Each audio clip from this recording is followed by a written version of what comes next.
더민주당 당내 경선에서 이상직 의원이 탈락했습니다. 더민주 물갈이 폭이 절반을 넘은 가운데 이 의원 측은 여론조사 문제를 들어 강력 반발했습니다. 경기 침체 속에 생계형 범죄가 잇따르고 있습니다. 음식점의 식재료나 컴퓨터 부품 등 소액 강절도가 급증했습니다. 새학기 대학가 연속기획, 휴학을 하고 취업시험을 준비하는 등 취업난에 짓눌린 요즘 대학의 모습을 취재했습니다. 여러분 안녕하십니까? 전북권 뉴스입니다. 더불어민주당의 도내 현역 의원 교체 바람이 매섭습니다. 이미 3명이 컷오프됐는데 경선에서 또 1명이 탈락했습니다. 경선은 아직 진행 중이고 본선도 남아있어 물갈이는 더 늘어날 수도 있습니다.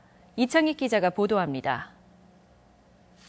더민주 전주을과 완주 진안무주 장수 1차 경선에서 두 곳 모두 현역이 패하는 결과가 나타났습니다. 전주을에서는 현 이상직 의원이 여론조사 경선에서 최형재 예비 후보에게 뒤져 본선 진출이 좌절됐습니다. 정말 무섭구나. 이제 유권자들이 너무 무섭다. 정말 더 평범하게 잘하는 게 아니라 정말 뛰어나게 잘해야 되겠다. 이런 각오도 다져봤고 그런 생각도 하게 됐습니다. 완주 진안무주 장수 경선에서도 박민수 의원이 안호영 예비 후보에게 1위를 내줬지만 과반수 득표자가 없어 결선 투표를 남겨두고 있습니다. 의정활동 등을 평가해 단행한 1, 2차 컷오프와 달리 지역 주민 여론조사로 현역 의원들이 잇따라 탈락하고 뒤처지는 현 상황은 더민주 현역 의원 전반에 대한 지역 민심이라는 점에서 큰 파장이 일고 있습니다. 더민주에서는 유성엽, 김관영 의원이 탈당해 국민의당으로 옮겼으며 3선의 최규성 의원을 비롯해 강동원, 전정희 의원이 공천에서 배제됐습니다. 이 때문에 더민주 1세기였던 현역 11명 가운데 절반이 넘는 6명이 더민주에서 사라지게 돼 역대 가장 강도 높은 물갈이가 이루어지고 있습니다. 나를 대변할 수 있는 분들을 뽑았는데 대변이 안 됐기 때문에 그분들이 탈락하지 않았나. 굉장히 경종의 메시지가 좀 있죠. 아직 경선이 두 곳이나 남아있고 국민의당이나 여권 주자들과 맞붙는 치열한 본선을 감안하면 더민주의 현역 의원은 더 줄 수도 있습니다. 총선에 앞서 불고 있는 현역 교체 바람이 어디까지일지 유권자들의 표심의 향배에 관심이 모아지고 있습니다. MBC 뉴스 이창익입니다. 그런데 경선에서 이렇게 당락을 가르는 기준은 다름 아닌 여론조사입니다. 인물이나 정책평가는 아예 배제한 채 단순 선호도에 가까운 인물 선택 방식이라 논란이 적지 않습니다. 박찬익 기자가 보도합니다. 이상직 의원이 탈락한 전주을 선거구의 더불어민주당 도의원과 시의원들이 경선 결과에 반발하고 나섰습니다. 이들은 전화 여론조사에서 이 의원이 뒤진 것은 새누리당이나 국민의당 지지자들이 참여해 역선택이 이루어졌기 때문이라고 주장했습니다. 2차 경선 지역에서는 역선택의 우려로 이 문구를 삭제함으로써 중앙당 스스로 역선택 문제를 인정한 것이다. 여론조사로 인한 후보 결정은 오차 범위 내 접전일 경우 신뢰성 문제도 있습니다. 실제로 3명 중 3위가 탈락하고 1, 2위 후보가 결선을 치르게 된 더민주당의 완주 진안 무주 장수 1차 경선은 2, 3위 후보가 오차 범위 내였던 것으로 알려졌습니다. 준비가 충분치 않고 이렇게 해서 처음 시도하는 거에서 그런지 아무튼 당원들은 배제된 셈이고 더민주당은 성과 연령, 거주지, 인구 비율대로 무작위 선정한 5만 개의 안심번호를 선거인단으로 구성했다며 문제가 없다는 입장입니다. 하지만 전문가들은 여론조사로 정당 후보를 결정하기에는 허점이 적지 않다고 말합니다. 여론조사로 후보를 하는 것 자체가 우리나라밖에 없거든요. 정당이 역할을 잘 못해서 그런 거죠. 국민의당도 수기 배심원제를 절충할 방침이었지만 일정이 지연되면서 결국 전화 여론조사 100%로 도내 경선을 치를 가능성이 높습니다. 당원이나 국민에 의한 상향식 공천이 전화 여론조사의 한계에 부딪히면서 논란이 일고 있습니다. MBC 뉴스 박찬익입니다. 더불어민주당은 내일부터 이틀간 익산갑 선거구에 이춘석, 한병도 두 예비 후보를 대상으로 안심번호 ARS 여론조사 2차 경선을 실시합니다. 또 완주 진안 무주 장수 선거구에서는 1차 경선에서 3위를 차지한 유희태 후보를 제외하고 안호영, 박민수 두 후보를 대상으로 오늘부터 이틀간 결선 투표를 진행합니다. 국민의당 전북도당은 지난 12일 전주를 방문한 안철수 대표에게 경선 방식으로 수기 배심원제와 여론조사를 절충하는 방안을 건의했지만 아직 결과가 나오지 않고 있습니다. 도당에서는 시간이 더 늦어질 경우 경선 일정 차질이 불가피해 사실상 여론조사 방식을 채택할 가능성이 높은 것으로 보고 있습니다. 경기 침체에 살림살이가 팍팍해진 탓인지 범죄 유형까지 달라지고 있습니다. 생활 필수품에 손을 대는 생계형 범죄가 눈에 띄게 늘고 있습니다. 김하연 기자의 보도입니다. 한 남성이 모텔 안으로 들어갑니다. 하룻밤을 투숙한 뒤 모텔을 빠져나오는 남성. 그런데 남성이 맨 가방 안에는 객실 안에 있던 컴퓨터 부품이 담겨 있었습니다. 경찰에 붙잡힌 29살 이모 씨는 모텔을 돌며 CPU나 그래픽카드 등 객실 컴퓨터 부품을 훔쳐 인터넷 중고 사이트에 팔아넘겼습니다. 이 새로 준 저기는 찾아다녔구나. 새로에 들어오니까 $200씩 넘잖아요. 컴퓨터 조립 기사였던 이 씨는 회사 사정이 어려워지자 일을 그만두고 절도에 손을 댄 것으로 조사됐습니다. 전주에서는 음식점 앞에 놓인 식자재를 훔친 30대 남성이 붙잡혔습니다. 고기나 쌀, 채소 등 납품업자들이 가게 앞에 잠시 놓아둔 식재료를 닥치는 대로 훔쳤습니다. 피의자는 특히 냉장고를 가게 바깥에 두고 식자재를 보관하는 영세 식당들을 노렸습니다. 노숙을 하며 노동일을 해온 박모 씨는 겨울철 일감이 없자 이 같은 일을 저질렀다고 진술했습니다. 이처럼 경기 불황이 계속되면서 생계형 범죄가 끊이지 않는 가운데 도내 소액 강절도 사건도 최근 5년 사이 2배 가까이 증가했습니다. 생계형 범죄라 하더라도 이는 영세 상인들에게 큰 피해를 주는 행위이기 때문에 경찰은 전담반 편성 등을 통해 양극화와 경기 불황 속에 상대적 빈곤층이 범죄의 유혹에 넘어가고 또 다른 영세 상인과 자영업자들의 피해로 이어지는 악순환이 계속되고 있습니다. MBC 뉴스 김하연입니다.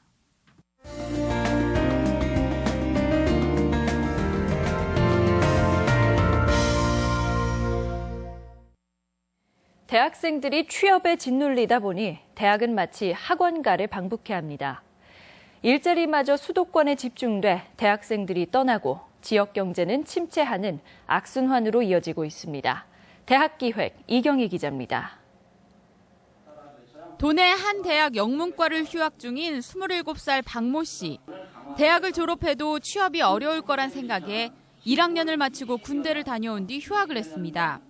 1년 전부터는 소방공무원 시험을 준비 중인데 일자리가 없는 지역에서 대안은 공무원뿐이라는 생각에 시험 공부에 매달리고 있습니다. 물론 과 살리는 선배들도 있긴 한데 대부분 보면은 전혀 다른 일을 하고 있거나 공무원 준비를 하고 있거나. 대학을 졸업하더라도 지역에서는 취업 준비가 어렵다는 점도 도내 대학생들의 걱정을 더하고 있습니다. 일자리가 없어서 서울로 떠나기도 하지만 취업 정보와 교육의 기회마저 서울 집중화가 심각하다고 청년들은 말합니다.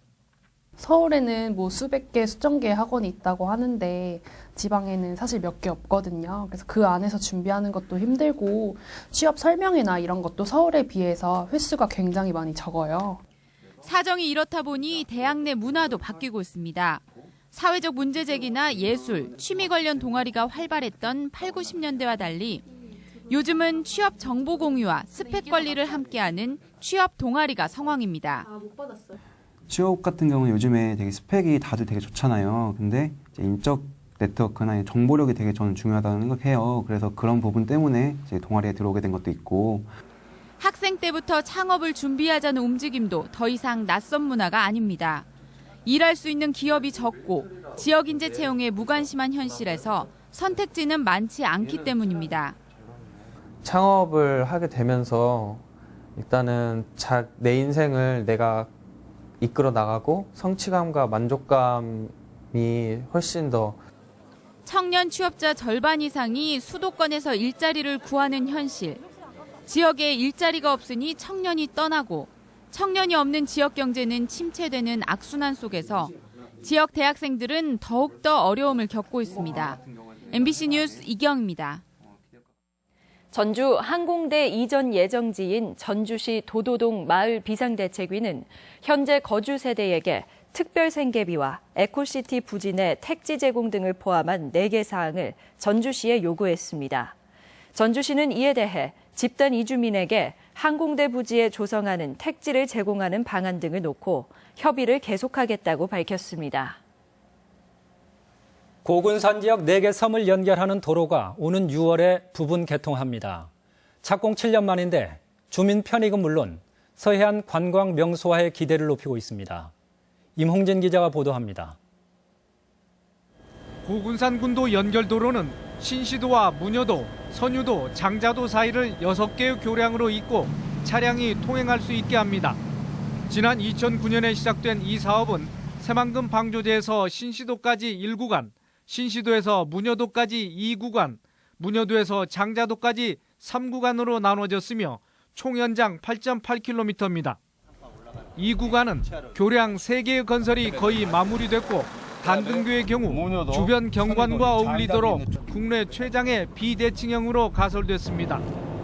섬과 섬을 연결해서 육지와 공법을 하는 게 가장 타당하다고 판단해서 지금 방과 같이 비대칭으로 공법을 설계를 해서 1구간 공사가 오는 6월쯤 끝나면 방조제에서 신시도를 거쳐 문여도까지 차량 통행이 가능하고 자전거 도로와 인도를 이용해서도 고군산 군도의 빼어난 경치를 손쉽게 감상할 수 있게 됩니다. 발파 민원을 해가지고 6월에서 7월 중에 같이 해에서 신시도에서 문여도 1,2공고를 함께 해서 개통할 계획입니다. 현재 56%의 공정률을 보이고 있는 3구간은 교량 구조물 설치가 한창이며 내년 말에나 완공됩니다. 다만 차량 통행 여부를 놓고 환경오염을 우려하는 군산시와 사업 발주처인 익산국토관리청 간의 입장차가 여전합니다. 부분 개통을 앞둔 고군산 군도 연결도로가 새로운 관광수요 창출이라는 기대와 함께 또 다른 과제를 던져주고 있습니다. MBC 뉴스 임홍진입니다. 전주 고용노동지청이 봄철 해변기를 맞아 건설 현장 21곳을 조사한 결과 안전 난간을 설치하지 않는 등 부실 현장 13곳을 사법 처리하고 5곳의 작업을 중지하는 한편 과태료 3,750만 원을 부과했습니다. 고용지청은 건설업은 다른 업종에 비해 산업재해 위험이 더 높은 만큼 안전관리가 필요하다고 강조했습니다. 지난 10일 오후 익산시 영등동의 한 어린이집에서 생후 4개월 된 A양이 분유를 먹고 잠이 든 뒤 숨을 쉬지 않는 것을 원장이 발견해 병원으로 옮겼지만 숨졌습니다. 경찰은 A양 시신의 부검을 의뢰하고 해당 어린이집 관계자를 상대로 정확한 사망 경위를 조사하고 있습니다. 계속해서 오늘의 간추린 소식입니다. 전라북도는 양봉농가의 소득 증대를 위해 백합나무와 헛개나무, 아카시나무 등 밀원수 500만 그루를 심을 예정입니다. 도내 양봉농가는 1,600여 가구로 21만 군을 사육하고 있습니다. 도내 어업인 후계자 109명이 선정돼 1인당 1억 원씩 절이융자를 지원받게 됐습니다. 수산업 경영인은 지난해보다 20여 명이 증가해 최근 귀농 귀촌에 대한 높은 관심을 반영했습니다. 전라북도는 올해 1차 민방위 훈련을 산업단지 대형 화재나 산불 진화, 산사태 대피 훈련 등으로 대체 실시합니다. 지역별로 달리 추진되는 특성화 훈련은 올해부터 연 4차례씩 실시됩니다. 군산 해양경비안전서는 군산 내항과 금강 하구에서 실뱀장어 불법 조업을 특별 단속합니다. 금강 하구는 갓 부화한 뱀장어 유생의 이동 경로여서 무분별한 조업 행위가 이뤄지고 있습니다. 완주군이 다문화 가족의 전입과 체류지 변경 신고를 읍면사무소에서 접수받기로 했습니다. 그간 다문화 가족의 외국인 배우자는 출입국 관리사무소에서 체류지 변경 신고를 해야 하는 불편을 겪었습니다. 오늘 오전 9시 반쯤 부안 위도면 식도 인근 해상에서 조업을 하던 서운원 39살 윤모 씨가 숨졌습니다. 전북권 뉴스였습니다.